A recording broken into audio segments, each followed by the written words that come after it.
வணக்கம். கதையின் பெயர் அசுர ஜாதகம். எழுதியவர் திரு இந்திரா சவுந்தரராஜன் அவர்கள். வாசிப்பது காயத்ரி ஸ்ரீராம். அத்தியாயம் 1. குற்றாலம். ஜூன் 18 புதன்கிழமை. பொதிகை மலைமேல் சூரியன் கடூர சூடாக தகித்துக் கொண்டிருந்தான். வாஸ்தவத்தில் அவனுக்கு அப்படி தகிக்க இதுநாள் வரையில் இடம் இருந்ததில்லை. வருணன் மேகப்பந்தல் போட்டு மலையையே மூடி நிற்பான். வாயு இதமாக உரசி செல்வான். சுனுங்கி சுனுங்கி மழை பெய்யும். குளிரும் நரம்பை நிமிண்ட முயற்சி செய்யும். அருவிகளில் வெள்ளம் கூத்தடிக்கும். மலை மரங்களெல்லாம் கூட பச்சை கொஞ்சம் புடைத்து நிற்கும். ஆனால் இந்த முறை என்னவாயிற்று? கண்ணுக்கு வலது கையை கோரையாக விடுத்து முக்கிய அருவி முன் நின்று மேலே அண்ணாந்து பார்க்கிறான் கோகுல். பைஜாமா, குர்தா, ஜோல்னாப்பை, தேய்ந்த மார்கோ சோப் போன்ற துண்டு தாடி, பொன்னிறத்தில் செவ்வக ஃப்ரேமிட்ட கண்ணாடி என்கிற 25 வயது லட்சணங்களோடு. எழுதிக்கோ, இந்த தடவை குற்றாலம் சவுதி அரேபியா போல காயும். மேகம் தவறிப்போய் பந்தல் போட்டாலும் காற்று கையை பிடிச்சி வேறு திசைக்கு இழுத்து போகும். மீதி மழை பெஞ்சாலும் சூடு கிளம்பும். பிஞ்சு குழந்தைகள் கட்டி கொப்பளம்னு வாடி சாகும். ஒரு கோமணம் கட்டிய கிழவர் சொன்னதாக ஆசிரியர் கோகுலை கிருஷ்ணா வலிய அழைத்து சொன்னது அவன் காதில் கசிகிறது.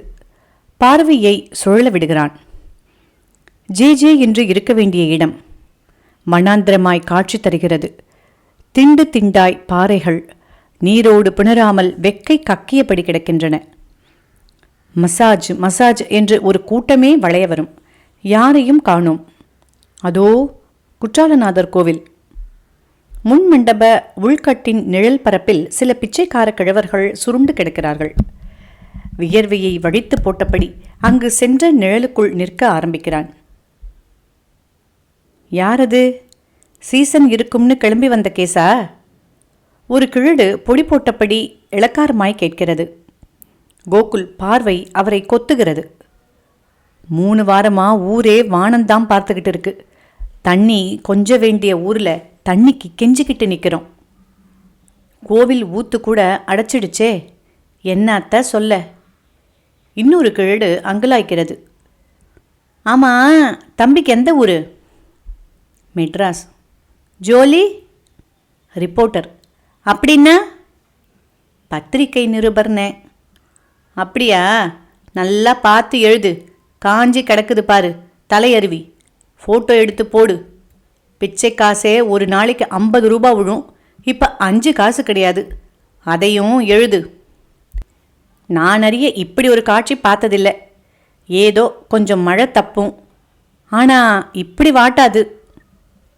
தாகத்துக்கே தாகம் எடுத்த மாதிரி ஆயிட்டது நிலைமை. அதான் வெட்டு குத்துன்னு ரத்த ஆறு ஓடுதுல்ல, அப்புறமா எதுக்கு மழை? அதையே குடிச்சு தாகம் தீர்த்துக்கிட வேண்டியதுதான்னு இயற்கை சொல்லாமல் சொல்லுதா? கோகுல் கிழடுகளின் பேச்சை காதில் வாங்கியபடி வெளியே வருகிறான். அத்தியாயம் 2. இப்படியெல்லாம் கருத்து கேட்கவோ வெயிலில் காயவோவா அவன் வந்திருக்கிறான்? இல்லை என்கிற மாதிரி சுற்றி சுற்றி பார்க்கிறான். 10 ரூபாய்க்கு 3 பொருள் என்று கூவி விற்பவர்கள் நிரம்பி கிடக்கும் சன்னதி தெருவும் குட்டி குட்டி லாட்ஜுகளின் சின்ன சின்ன மாடிகளும் வெறிச்சோடி பார்க்கின்றன. வியாபாரம் தூள் பறக்க வேண்டிய வேளை. அழுகின மாம்பழம் 50 ரூபாய்க்கு போகுமே. ஜாதிக்காயும் மாங்குஸ்தானும் சாக்கில் விருந்து கிடக்கும். ஆளுக்கு தகுந்த மாதிரி விலை படியுமே. இப்படியா காய்ந்து வறண்டு அந்த கிழவர் சொன்னது மாதிரி போகும்? போ கோகுல், போய் எப்படியாவது அவரை பார்த்து பேசு. அவர் சாதாரண ஆள் கிடையாது. பயங்கர எக்ஸ்ட்ராடினரி மேன். சொன்ன மாதிரி நடக்குது. தஞ்சாவூர் கோவிலில் கும்பாபிஷேகத்துக்கு முன்ன ஹோமகுண்டத்தோடு சேர்ந்து மனிதர்களும் எரிவாங்கன்னு அந்த நபர் சொன்னப்ப நான் நம்பலை. உளறல்னு நினச்சேன். சொன்ன மாதிரி ஆயிடுச்சே. இப்போ குற்றாலம் கொட்டாது காயுங்கிறான். இன்னைக்கு ஜூன் 17. இந்நேரம் கேரளாவே தண்ணிக்காடாக இருக்கணும். திருநெல்வேலி ஜில்லாவே போயிருக்கணும். ஆனால் காஞ்சி கிடக்கு. என்னால் நம்ப முடியல. நம்பாமல் இருக்கவும் முடியல. போய் அந்த ஆளை புடி. குற்றாலத்தில் தான் நான் இருப்பேன்னு சொன்னான். தேடி கண்டுபிடி. அடையாளம் சார்? என்னத்த சொல்வேன், இந்த மெட்ராஸில் கபாலீஸ்வரர் கோயிலில் சரபேஸ்வரர் சன்னதி கிட்ட யதார்த்தமாக பார்த்தேன். நீங்கள் தானே பத்திரிகை ஆசிரியர்னு கேட்டுக்கிட்டு பக்கமாக வந்தான். ஆமான்னே, சிரிச்சான். ஜாக்கிரதைன்னு எச்சரிக்கை வேற செஞ்சான். எதுக்குன்னு கேட்டேன். இன்ட்ரெஸ்டிங். அப்புறம்? தஞ்சாவூர் போகாதீங்க, எரிஞ்சு போயிடுவீங்கன்னா. கூடவே கடகடன்னு குத்தாலம் காயும், பருவமழை தப்பி போகும், அண்ணன் தம்பிங்க அடிச்சுப்பாங்க, சத்தியம் பேசும் அரசியல்வாதி அநியாயமாக சாவான்னு ஒரேடியாக பேச ஆரம்பிச்சிட்டான். சரி, ஏதோ எக்ஸென்ட்ரிக்கு, பத்திரிக்கையில் பேர் வர அடிக்கிற ஸ்டண்ட்டுன்னு நினச்சேன். கிளம்பிட்டேன். இருந்தும் சில அடி தூரம் வந்துட்டேன்னா நின்று சாமிக்கு எந்த ஊர்னு எதனால் கேட்டேன்னு எனக்கே தெரியல.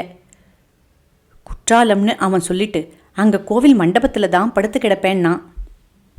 பேரை கேட்கலையா? கேட்க தோணலை. என்ன சார் இது, ஏதோ இன்சிடென்ட்ஸாக ரெண்டொரு விஷயம் நடந்திருக்கு, இதுக்காக ஒரு பேர் தெரியாத கிழவனை போய் தேடி பேட்டி எடுடான்னா என்ன அர்த்தம்? இல்லை Gokul, it's not a coincidence, something miracle. நாம் பார்க்காத மிராக்கிளா? திருநெல்மலை சுவாமிகள் மாம்பழத்துக்குள்ளே இருந்து மகாலட்சுமி விக்கிரகம் வர வச்சதுல இருந்து வேதாரண்யம் பாபா வேத புஸ்தகத்தை வார பத்திரிகையாக மாற்றி காட்டினது வரை எதை நாம் படிக்கலை, ஆராயலை, எழுதலை? அவங்க விஷயம் வேற, இந்த நபர் விஷயம் வேற. ப்ளீஸ் வளவளன்னு கேள்வி கேட்காம போய் அந்த நபரை கண்டுபிடி. உன் கேள்விகளால் கொத்தி எடு. சுவையான செய்திகளோட வா. எனக்கு என்னவோ பகவான் ரமணரை பார்த்தது போலவே ஒரு உள்ளுணர்வு. பகவான் ரமணரை போலவே? பகவான் ரமணரை போலவே? கோகுல் அந்த கோமண சந்நியாசியை, ரமணர் உருவை மனத்தில் இறுக்கிக் கொண்டு தேட ஆரம்பிக்கிறான். சன்னதி தெருவில் நடந்து மலைப்பாங்கான தார் சாலையை அடைந்து பொசுக்கும் உஷ்ணம் சகித்து உரசி செல்லும் செங்கோட்டை பஸ்ஸை கூட உணரமாட்டாமல் தேடுகிறான். இப்படியெல்லாம் தேடக்கூடியவனா இவன்? அத்தியாயம் 3. நம்ம எடிட்டருக்கு கிறுக்கு பிடிச்சு போச்சு. யாரோ ஒரு கிழவனை போய் பேட்டி எடு, அவன் உட போகிற உடான்சையெல்லாம் கேட்டுக்கிட்டு வா, ஜனங்களை காபரா பண்ணலாம்ங்கிறார். கோகுல் சக ரிப்போர்ட்டர் ரிஷியிடம் சலித்து கொள்ள, ரிஷி கன்னத்தில் நிஜமாலுமே போட்டுக்கொண்டு நல்ல வேளை நான் தப்பிச்சேன் என்று கொஞ்சம் நக்கல் செய்திருந்தான். தீட்டு குளிக்காத நடிகையை எல்லாம் பேட்டி எடுக்கிறோம். நான் டாக்டராக இருக்க வேண்டியவ, வக்கீலாக இருக்க வேண்டியவங்கிற அவளோட ரீல்ஸை எல்லாம் வெளியிடுறோம். அதுக்கு இந்த கிரீட பேட்டி எடுக்கிறது தானா கேவலம் என்று சமாதானம் செய்து கொண்ட போதிலும் மனம் சமாதானம் அடையவே இல்லை. இந்த இந்தியாவில் தான் இந்த மாதிரி அருள்வாக்கு, ஆட்டுக்குட்டி சமாச்சாரங்கள் என்று மனது உருட்டிக்கொண்டே இருந்தது. அரிசி பருப்புக்கு சமமாக விபூதி குங்குமம் விற்கும் நிஜம் குடைந்தது. ஒரு பக்கம் அரசியல்வாதிகளின் மகா பொய்கள், மறுபக்கம் சாமியார்களின் வசீகரிப்பு. ஜனக்காடே ஆடாய் மாடாய் அறிவில்லாத ஜந்துகளாய் இப்பக்கம் அப்பக்கமுமாய் பிழியப்படுவது போல ஒரு உணர்ச்சி. எல்லாம் பகுத்தறிவின் பிராண்டல். சை! கோகுல் வெந்து நொந்தபடி படுக்கப் போகும்போது எடிட்டர் ஃபோன் செய்தார். என்ன கோகுல், கிளம்பலையா? காலையில் போகிறேன் சார். சொன்ன உடனே செய்யணும், ஏன் இப்படி டிலே பண்ணுற? என்ன சார், நீங்கள் செயல்பட்டா உங்கள் கட்டளைக்காகத்தான் செயல்படணும். எனக்கு பர்சனலாக இதில் ஈடுபாடே இல்லை. அதனால தான் உன்னை அனுப்புகிறேன். போய் உன் பகுத்தறிவு, பகுக்காத அறிவு எல்லாத்தாலையும் அந்த நபரை உண்டில்லைன்னு செய்.